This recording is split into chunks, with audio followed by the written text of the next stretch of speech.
Good morning, everybody, and welcome to another episode of Coffee and Tea with AARP Connecticut, a conversation in which AARP staff and volunteers talk with Connecticut decision makers about policies and programs that are of interest to older residents.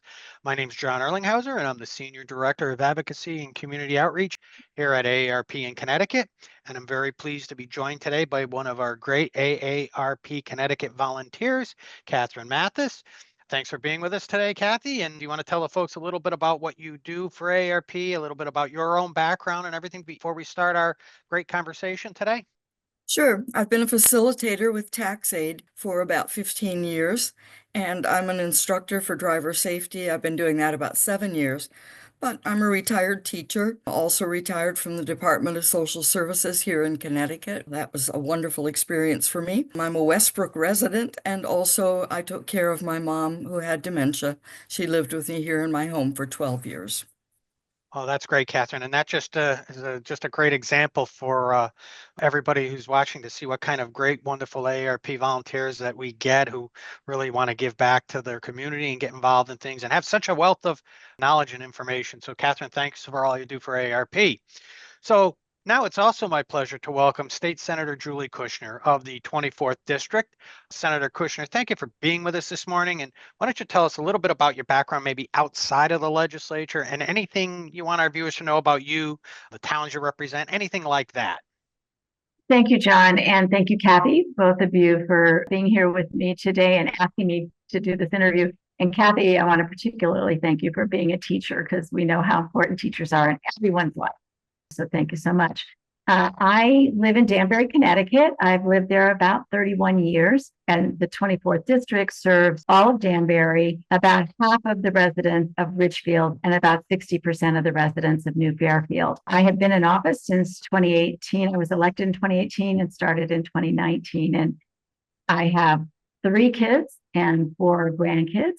And I remember the day I got my first AARP membership card when I turned 55, and I was kind of in shock. Oh my God, I'm not old. And then I realized, I'm sure most people have that reaction when they're 55. But I, of course, was really excited not only to get that card because of the great reputation of AARP, but also to get access to a lot of the resources that you have. And certainly, I appreciate all the mailings and news that you send out to folks, because it's very, very helpful. I spent a lifetime as a union organizer and leader for the United Auto Workers. I had 42 years in the union, and my work there very much led to my desire to be a state senator. I particularly was interested in passing paid family medical leave, and that was my top priority as a new senator. And of course, with your help, with the help of AARP, we were successful in not just getting that done, but having one of the greatest programs in the country. So my experience here in the legislature, working alongside you, John, and all the great volunteers of AARP has been tremendous. You make a real difference here. Well, and I'll just say before I turn it over to Catherine to ask a question, Senator, we were happy we did work with you when you were with the auto workers when we were fighting like telephone deregulation and things like that. So you've been a fighter with AARP on major issues important to older residents for a long time, even predating your time in the state Senate. So we do appreciate all that you've done over the years. So Catherine, why don't you ask our guest on the next question for us? I know that you hold a very important position as the co-chair of the Labor and Public Employees Committee. Being retired from the state of Connecticut, I care about that. Will you please tell us about your role as the co-chair of that committee? And what does the role of that committee chair entail? Well, so it's been my privilege and honor to be the Senate chair of that Labor Committee, because those are the things that I think help the most people in our state. We get bills every year that affect working families, whether it's public employees, which is within our cognizance, or whether it's in the private sector. And my role as co-chair is to sort through the hundreds of bills that we get and determine which bills we can prioritize for passage and enactment. It's a pretty dense process, even though it's condensed into just a long session. It is 5 months. But what we do in that committee is we vet those bills. We determine which ones we want to hold a public hearing on. After the public hearing, we then determine which bills we think warrant approval by our committee and get a report out of our committee to go forward through the legislative process. So we try and prioritize bills. Obviously, sometimes that means bills that affect the greatest number of people, like the paid family medical leave bill. But sometimes it's also it's a very high priority because you're protecting a group of workers that need your help and protection, like the firefighters cancer relief fund that we created. So, and sometimes it's something that only affects one person or a couple of people, but it has a dramatic effect on their lives. So those are the kinds of positions, those are the things that we deal with after we pass a bill through our committee. And I will say that, well, it is a partisan committee. But we do, usually the Democrats and the Republicans, don't agree on a lot of our priority bills.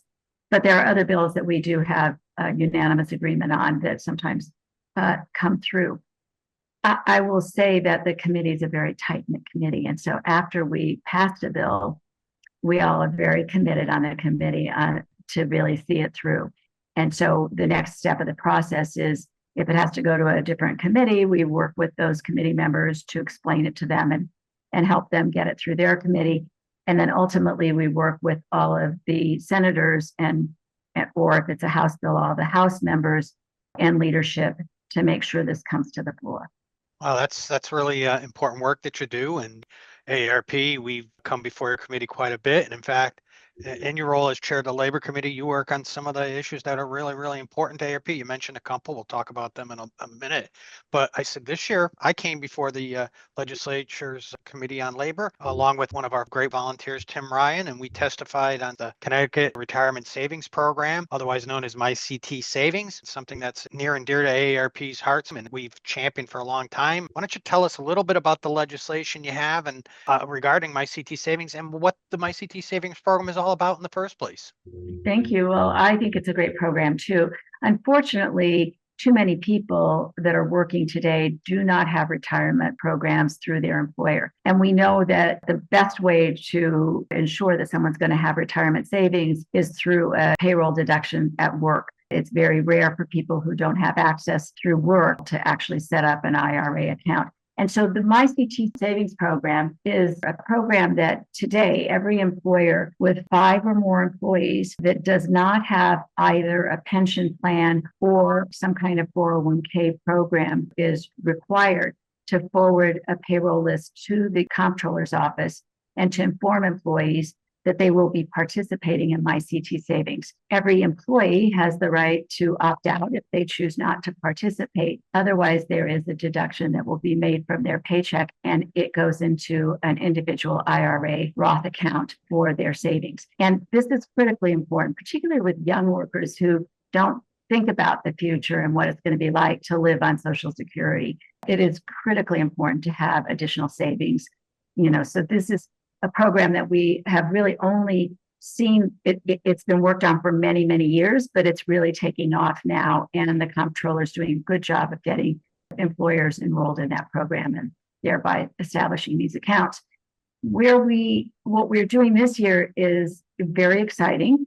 1199 SEIU, one of our great unions here in Connecticut, represents personal care attendants who work for state-funded programs. And because they are individually working for a consumer or client, they are not considered eligible for this program. But we believe it's critically important that these workers have access. They don't have any other retirement program through, the state contracts that we work through with them. And so it's critically important that they have access to this program. And so along with AARP, 1199 has been lobbying very heavily to pass this bill that will create the opportunity for all of those PCAs working for a state-funded program to participate in the plan. The bill does a few other important things. It aligns our program with federal regulations on retirement ERISA programs that will increase the default amount of deduction which is really important because we know what it takes to have a reliable retirement fund. And the percentage we have as a default now is a bit too low.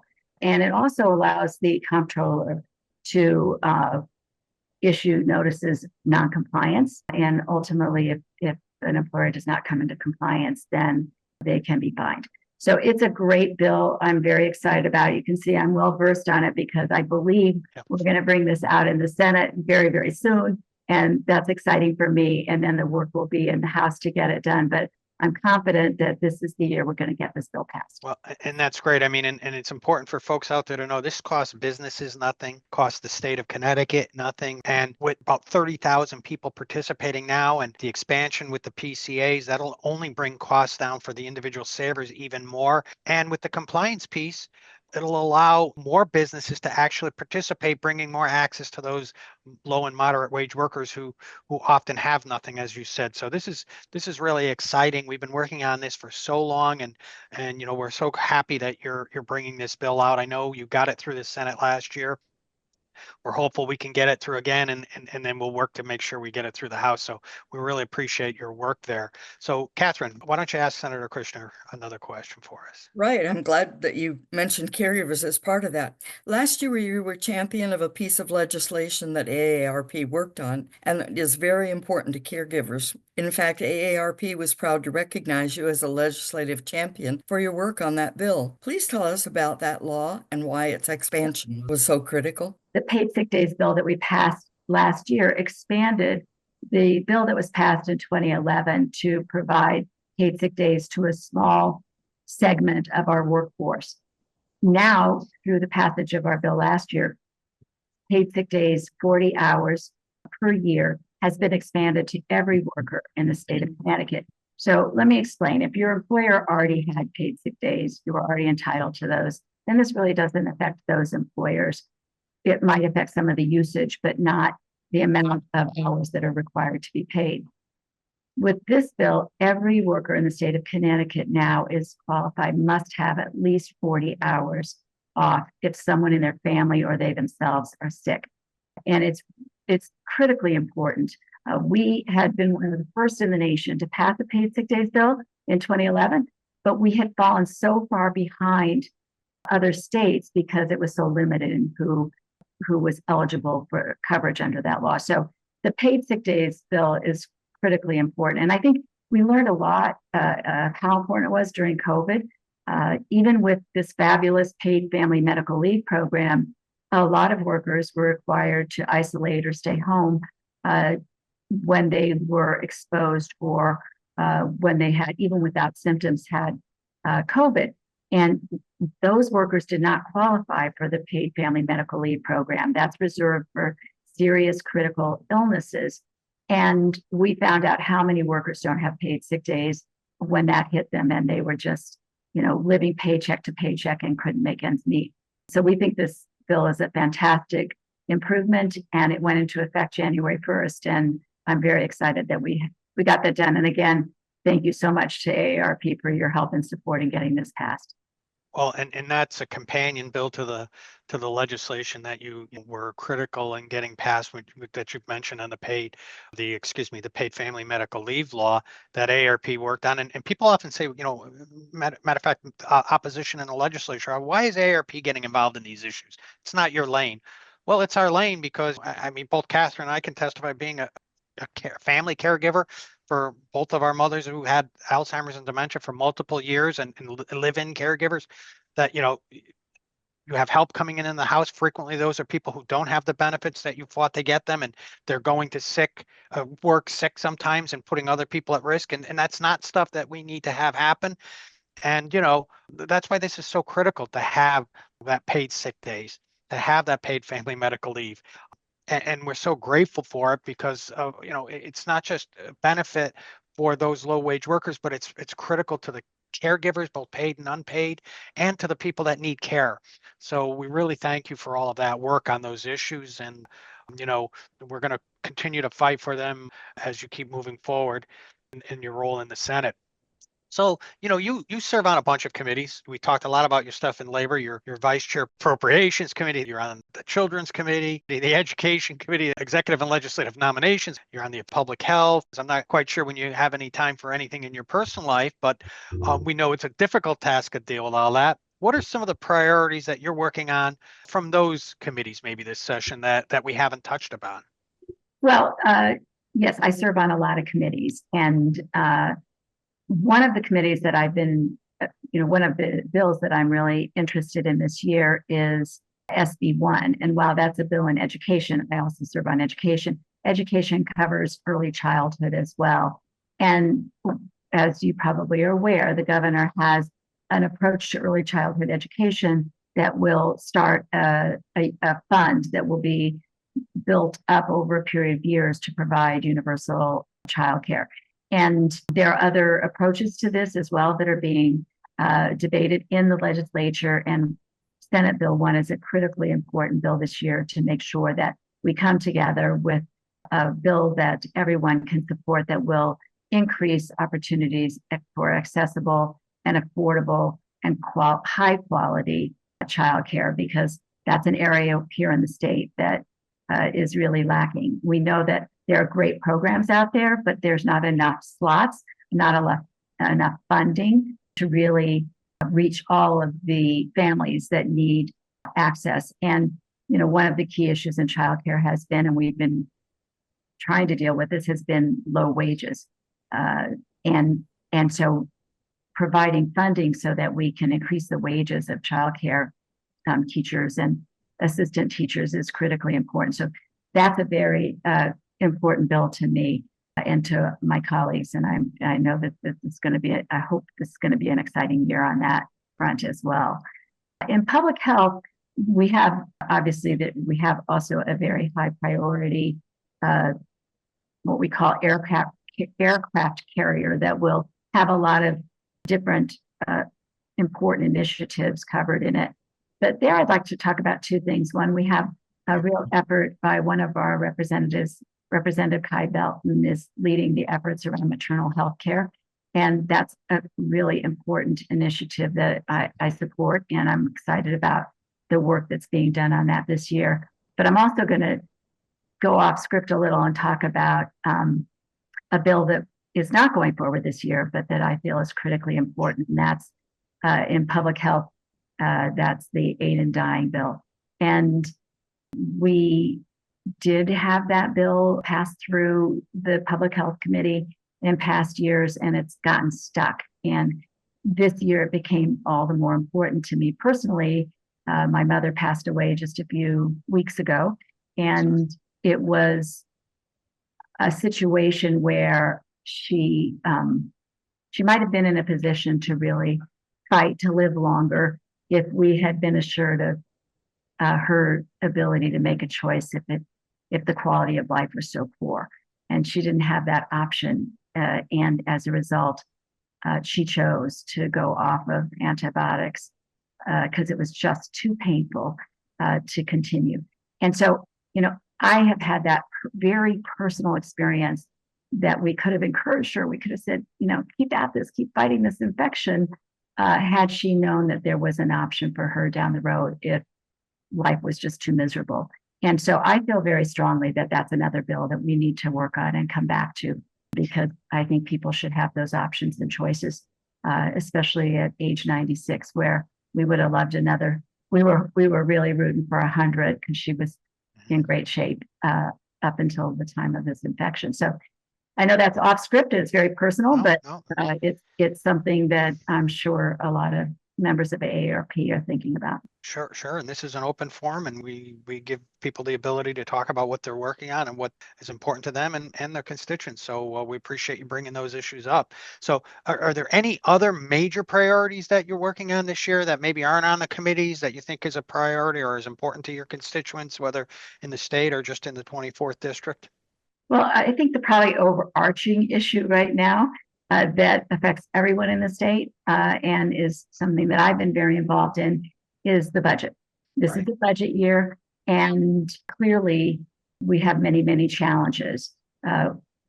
Leading up to this year, I think there were a number of us, we call ourselves champions for something called Connecticut for All. I'm really trying to improve the amount of services we can provide to our constituents through the budget process. So that means, making sure we have enough money going into education, going into early childhood, going into the nonprofits that care for the developmentally and intellectually disabled community, higher education, everything that is so important to creating a good, strong community and a good, strong economy. Housing, I don't want to leave. There's so many areas where we have need. And what's really difficult for me is to explain to the people, in my district, why such a wealthy state is unable to really fully fund these programs that are so essential. And so a number of us have been working on looking at the budget, looking at the revenue and also at the appropriation side, and saying we need to adjust the fiscal controls that were put in place to make us fiscally strong. We think those, what they call fiscal guardrails, need adjustment and major adjustment in order to provide access to the resources we need.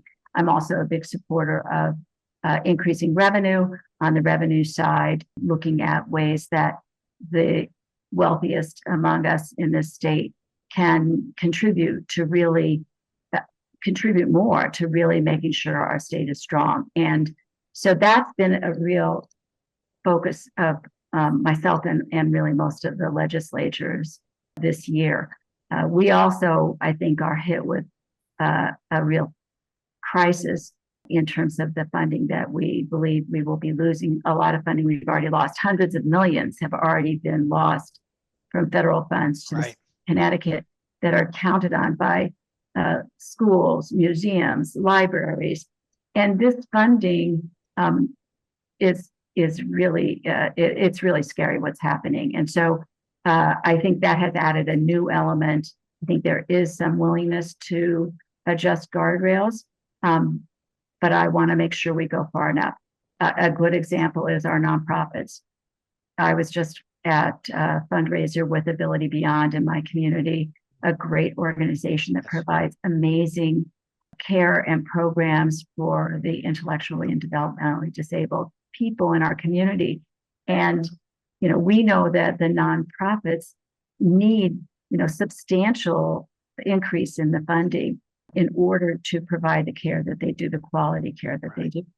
And the monies are not there unless we both raise revenue and adjust the guardrail. So that's just one example, and there are many of areas of work. But I would say, given that we have this budget year and it's so important, that's been a lot of where my energy has gone.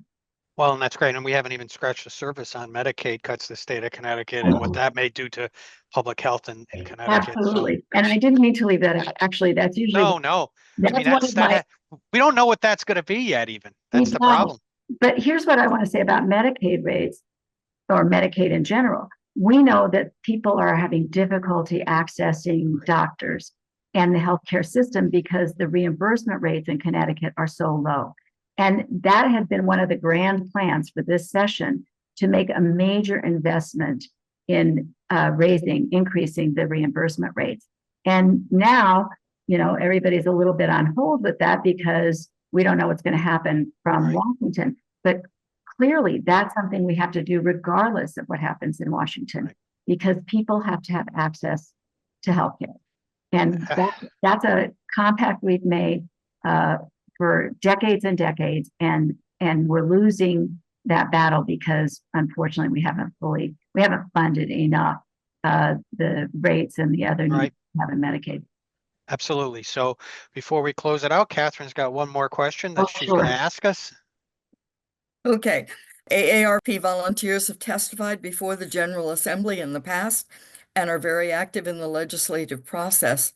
Will you please tell us some of the ways that the public can stay informed about the work of the General Assembly and some of the ways they can participate in the process, both during sessions and when you are not in session? Okay, well, absolutely. The red shirts are important because when you come to the legislature and you're wearing the AARP shirt, we know right away who you are. And I would say the AARP is one of the most respected organizations. And so when you show up and tell legislators something is important to you, it really has meaning, it has impact. And so lobbying at the legislature is critically important. And it's fun too, I would say. I know that I love seeing constituents from my district. So having folks come across the state or halfway across the state is always really important to me. And I make time to see constituents. But I think lobbying is fabulous. I think other ways to participate is testifying. So if there's a bill out there that AARP is supporting, contact the leadership and they will show you how to sign up to testify and help you with your testimony. It's not hard. You're only given 3 minutes, so you don't have to give a big long speech. It's not a filibuster kind of thing. And it is really something that is effective, is to have your voices heard in public hearings. If you would like to watch a public hearing or a session where they're debating a bill that's important to you, there's something called CT-N. You can click on and see what's going on in the moment or even in the archives about bills that are important to you. So that's another way to access the information. Asking for meetings in your district with your legislators. If you can't come to Hartford during session, we're in the district usually only on the weekends because we're so busy during the week.